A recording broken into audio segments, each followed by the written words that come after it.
මේ තියෙන්නේ මම මිලදී ගත්ත SSD එක Samsung brand එකකින් solid state drive 860 evo SATA 250GB හරබල බැලුවොත් විස්තර සඳහන් වෙනවා. මම කොරියා වලින් මිලදී ගත්තේ අවුරුදු 5ක වොරන්ටියක් මට ලැබුණා. සීල් පැක් එකක්.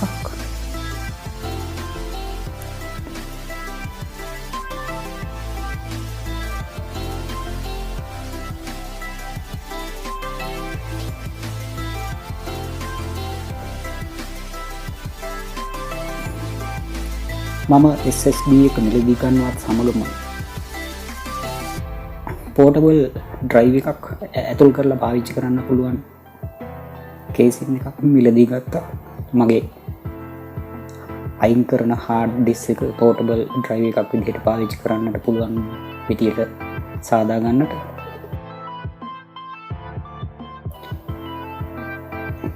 ඉතින් අපි දැන් මේ SSD එකේ box එක unbox කරලා බලමු කොහොමද SSD එක පිටලා තියෙන්නේ කියන එක.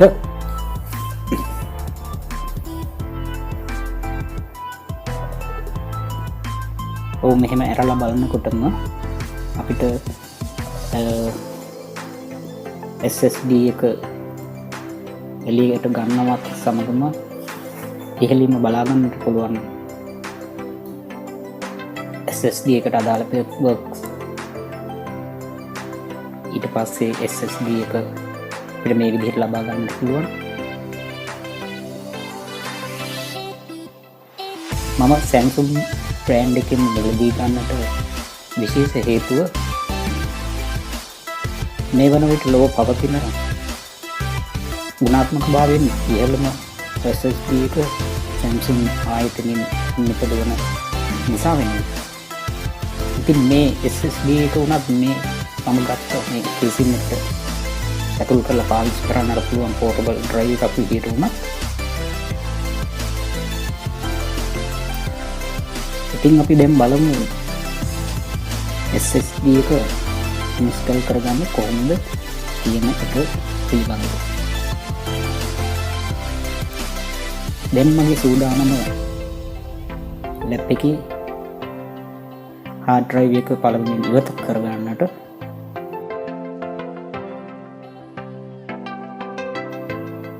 පළමුවෙන්ම බැටරි එක රිමූව් කරගන්නට සිද්ධ වෙනවා. ඉන්පසු මේ තියෙන ස්ක්‍රූ 4 ග්‍රූල් කරලා පියන ඉවත් කරගන්නට සිදු වෙනවා. මෙන්න මේ ආකාරයට.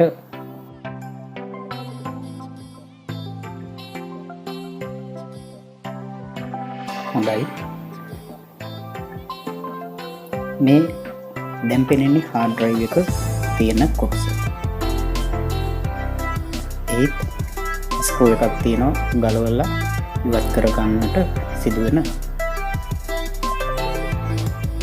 මේ ආකාරයෙන් අපි ඒ ස්ක්‍රූ එකත් ගලවලා ඉවත් කරගමු.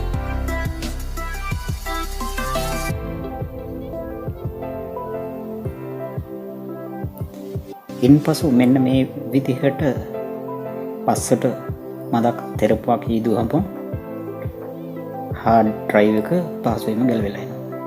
hard drive එක තවත් කේසින් එකකට අමුණලා තියෙන්නේ. අපිට ඒ කේසින් එක hard drive එකෙන් ගලවලා වෙන් කරගන්නට සිද්ධ වෙනවා. මොකද අපි SSD එක ලැප්ටොප් එකට ඉන්ස්ටෝල් කරගන්නට සිද්ධ වෙන්නේ මේ කේසින් එකට hard drive එක තිබුණු ආකාරයටම සවි කරගත්තයින් පසුවයි.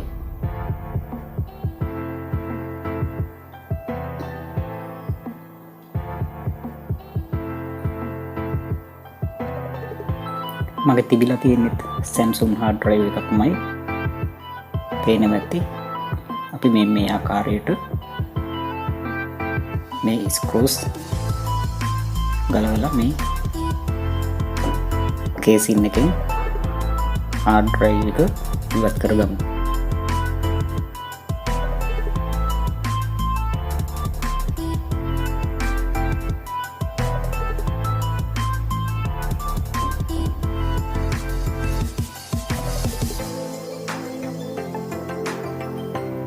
දැන් අපි SSD එක hard drive එක තිබුණු ආකාරයටම මේ කේසින් එකට සවි කරගමු.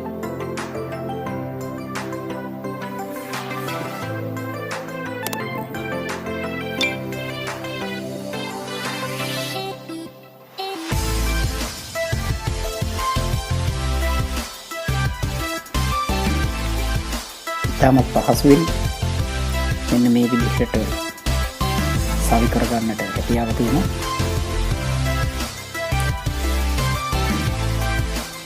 ඉන්පසු පෙර තිබූ ආකාරයට ස්ක්‍රූස් සවි කරගෙන මෙන්න අවසන් කරගෙන තියෙනවා. දැන් මේ විදිහට hard drive එක තිබුණු ස්ථානයේ SSD එක කියලා මේ විදිහට කරපුවම අපිට ඉස්සරහට දෙනකොට පහසු වෙන්න සාධාරණයි.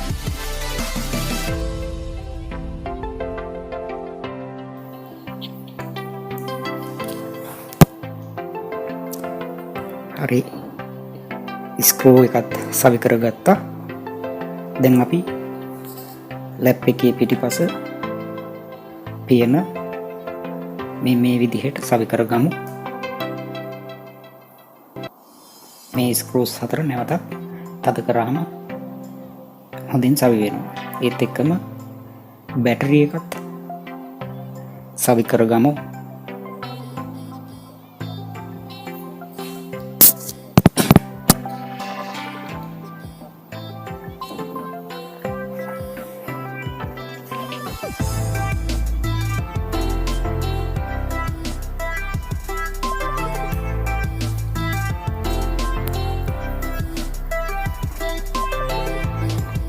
දැන් අපි ඉවත් කරගත්ත hard drive එක මේ කේසින් එකට දාලා බලමු කොහොමද එය ෆික්ස් කරගන්න කියන එක. මේ විදිහට ඇතුල් කරා පිටිපස්සෙන් පියන මේ විදිහට වහගන්න පුළුවන්. ඉස්සරහින් SATA කේබල් එක සවි කරගන්නට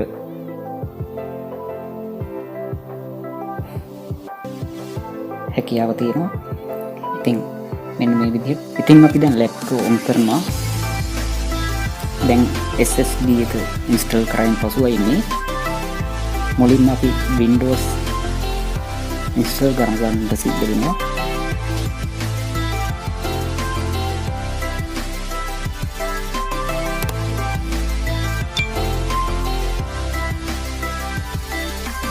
Windows CD එක මෙන්න මේ විදිහට මම ලැප් එකට ඇතුල් කරනවා. ඒ සමගින්ම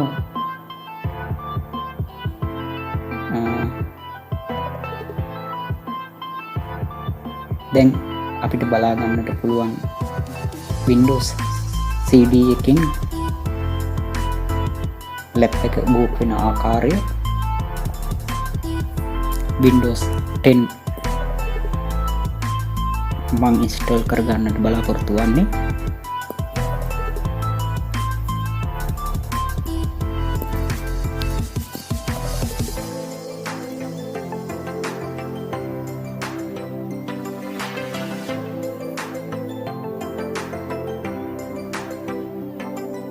ඉතින් අපි ඉක්මනින් මේ ඔප්ෂන්ස් ටික නිසියාකාරව සිලෙක්ට් කරලා Windows ඉන්ස්ටෝල් කරගමු.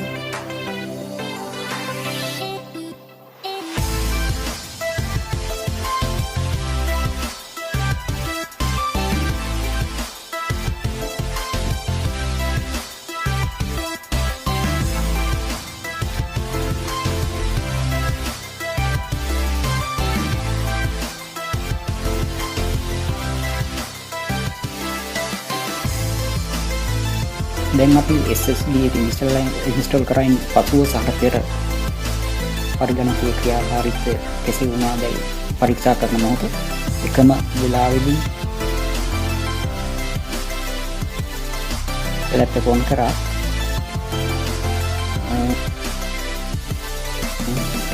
තප්පර 19.5 SSD එකකින් ඔන් වෙනවා බලා ගන්නට පුළුවන් වුණා. HDD එක තියෙන මොහොතේ ලැප් එක ඔන් වෙන්නට තප්පර 23.2ක් ගිහිල්ලා තියෙනවා. අපි ඒ සමගින්ම බලමු ප්‍රීමියර් ප්‍රෝ ලෝඩ් වෙන්නට ගත වෙන වෙලාව කොහොමද කියන එක. SSD එක ගොඩක්ම ඉදිරියෙන් ඉන්නවා. අපිට බලා ගන්නට පුළුවන් වුණා තප්පර 15.57කින් SSD එක ඉන්ස්ටෝල් කරන් පසුව ප්‍රීමියර් ප්‍රෝ ලෝඩ් වී අවසන් වන බව.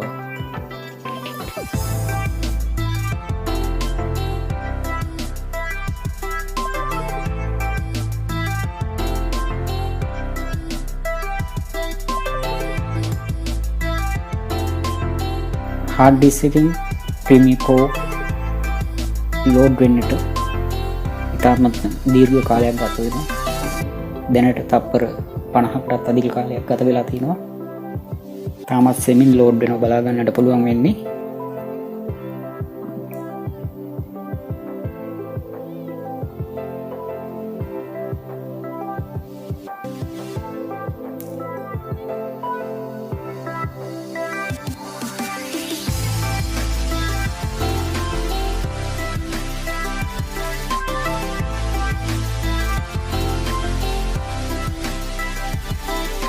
ප්‍රීමියර් ප්‍රෝ සම්පූර්ණයෙන් ලෝඩ් වී අවසන් වන්නට HDD එකෙන් විනාඩියක තප්පර 30.6 බිංදුවක් ගත වෙලා තියෙනවා. ඉතින් අපිට දාලා අවබෝධයක් ගන්නට පුළුවන් අපි SSD එකක් අපේ ලැප් එකට හෝ ඩෙස්ක්ටොප් එකට හෝ භාවිත කිරීමේ වාසිය කොපමණද කියන එක. ඉතින් අදට වීඩියෝ අවසానයි.